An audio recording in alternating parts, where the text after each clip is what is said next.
ଥରେ ଜଣେ ପାଠ ନ ପଢ଼ିଥିବା ସ୍ତ୍ରୀ ଲୋକ ସେ ଚାହିଁଲେ ଯେ ମୁଁ ଶ୍ରୀମାଙ୍କର ପାଠଚକ୍ର କରିବି ଆଉ ତାଙ୍କୁ ପୂଜା କରିବାର ବିଧି ଶିଖିବି। କାରଣ ମୁଁ ତ ପାଠ ପଢ଼ି ଜାଣିନି, ମୁଁ ମାଙ୍କର କୌଣସି ବହି ପଢ଼ି ପାରିବିନି କି ମାଙ୍କ ବିଷୟରେ କିଛି ଜାଣିପାରିବି ନାହିଁ। ସେଇଠୁ ଜଣେ ସାଧକ ଯାଇଥିଲେ, ସେ କହିଲେ ଠିକ୍ ଅଛି, ତୁମେ ଯଦି ପାଠ ପଢ଼ି ନ ଜାଣିଛ ତାହେଲେ ମାଙ୍କ ପାଖରେ ଧୂପ ଦେବ, ଦୀପ ଦେବ, ଆଉ ଯଦି ପାରିବ ଗୋଟିଏ ଫୁଲ କିଛି ପାଣି ରଖି ପାତ୍ରରେ ସେଇଥିରେ ଦେଇଦେବ। ଏତିକି କର। ଏତିକି କହି ସାଧକ ଜଣକ ସେଠୁ ଚାଲି ଆସିଲେ। କିଛି ଦିନ ପରେ ସାଧକ ଜଣକ ପୁଣି ସେଇ ସ୍ତ୍ରୀ ଲୋକ ଘରକୁ ଗଲେ। ଆଉ ଯାଉ ଯାଉ ପଚାରିଲେ, ଆଉ ସବୁ ଭଲ ତ?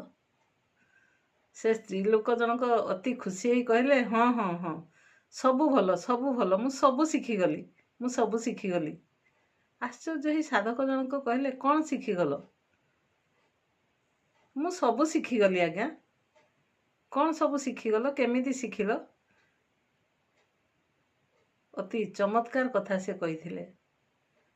କହିଥିଲେ ଆଜ୍ଞା, ମୁଁ ସବୁଦିନେ ମାଙ୍କ ପାଖରେ ଧୂପ ଦେଉଛି, ଦୀପ ଜଳଉଛି, ଫୁଲ ନେଇ ଗୋଟିଏ ପାତ୍ରରେ ପାଣି ରଖି ସେଥିରେ ଫୁଲଟିଏ ଦେଉଛି।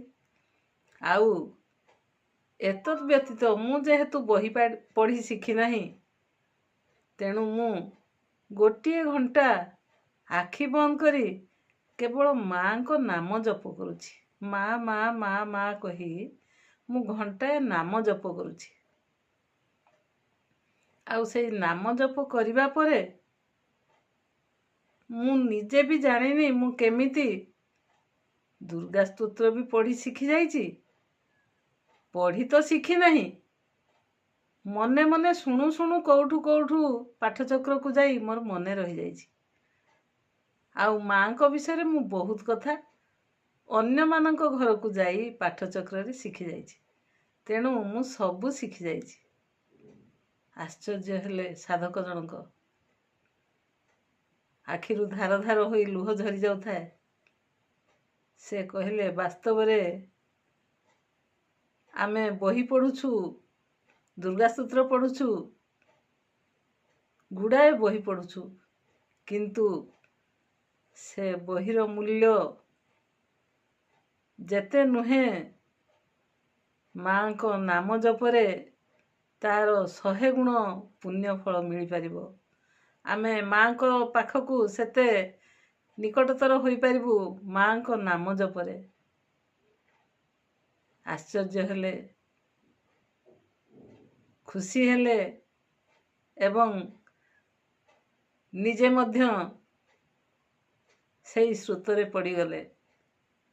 ସେଇଦିନ ଠାରୁ ସେ ମଧ୍ୟ ବହି ପଢ଼ାକୁ ପ୍ରାଧାନ୍ୟ ନ ଦେଇ ନାମ ଜପରେ ଲାଗିଗଲେ। ତାହେଲେ ଆସନ୍ତୁ ଆମେ ମଧ୍ୟ ନାମ ଜପ କରିବା, ମାଙ୍କ ନିକଟତର ହେବା, ଆମେ ଅତି ମାନବରେ ପରିଣତ ହେବା। ଧନ୍ୟବାଦ।